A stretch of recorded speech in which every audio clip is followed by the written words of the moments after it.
राजन साळवी आज शिवसेनेत प्रवेश करणार। ठाण्यात उपमुख्यमंत्री एकनाथ शिंदेंच्या उपस्थितीत पक्षप्रवेश होणार। पक्षप्रवेशापूर्वी रात्री साळवींची शिंदेंसोबत 1.5 तास बैठक। उपमुख्यमंत्री एकनाथ शिंदे माझे पहिल्यापासूनचे गुरु, माझ्या मान सन्मानाची संपूर्ण जबाबदारी शिंदेंनी घेतली। बैठकीनंतर राजन साळवींची प्रतिक्रिया। सुरेश धस आज अजित पवारांची भेट घेणार। बीड जिल्ह्यातील 5 वर्षातील नियोजन विभागाच्या प्रशासकीय मान्यतांची चौकशी करण्याची मागणी करणार। सिंधुदुर्ग जिल्ह्यात फक्त महायुतीच्या पदाधिकाऱ्यांनी त्यांना निधी मिळणार। मवियाच्या आणि ठाकरे गटाच्या सरपंचांना निधी मिळणार नाही। उरलेल्यांना भाजपमध्ये प्रवेश करावा लागणार। पालकमंत्री नितेश राणेंचं वक्तव्य।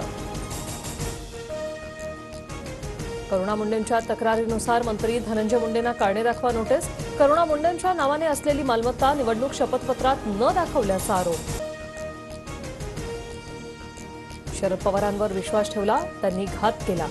विनायक राऊतांचा शरद पवारांवर विश्वासघाताचा आरोप। पवारांनी एकनाथ शिंदेंचं कौतुक केल्यानंतर विनायक राऊतांची टीका।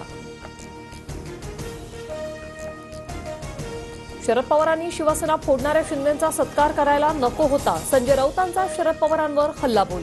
काल दिल्लीतल्या साहित्य संमेलनात शरद पवारांकडून शिंदेंना पुरस्कार। आदित्य ठाकरे आज दिल्ली दौऱ्यावर दुपारी 1:30 वाजता खासदारांशी संवाद साधणार। शाडूच्या मूर्तीसाठी पालिकेकडून व्यावसायिकांना मोफत माती, लागेल तेवढी माती पालिका मूर्ती व्यावसायिकांना देणार। बदलापूर लोकलमध्ये दरवाजावर उभ्या प्रवाशांची रेल्वे प्रवाशांची दादागिरी। कल्याण डोंबिवली स्थानकात चढणाऱ्या उतरणाऱ्या प्रवाशांचे हाल। मुजोर प्रवाशांवर कारवाईची मागणी।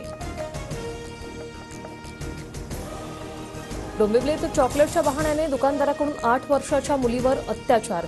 नराधम दुकानदाराला विष्णुनगर पोलिसांकडून अटक। म्हाडाचं कोकण मंडळ अंदाज घेऊन घर बांधणार। म्हाडाच्या कोकण मंडळाच्या 14,000 घरांना ग्राहक मिळत नसल्याने खबरदारी। 28 फेब्रुवारीपर्यंत ऑनलाईन सर्वेक्षण।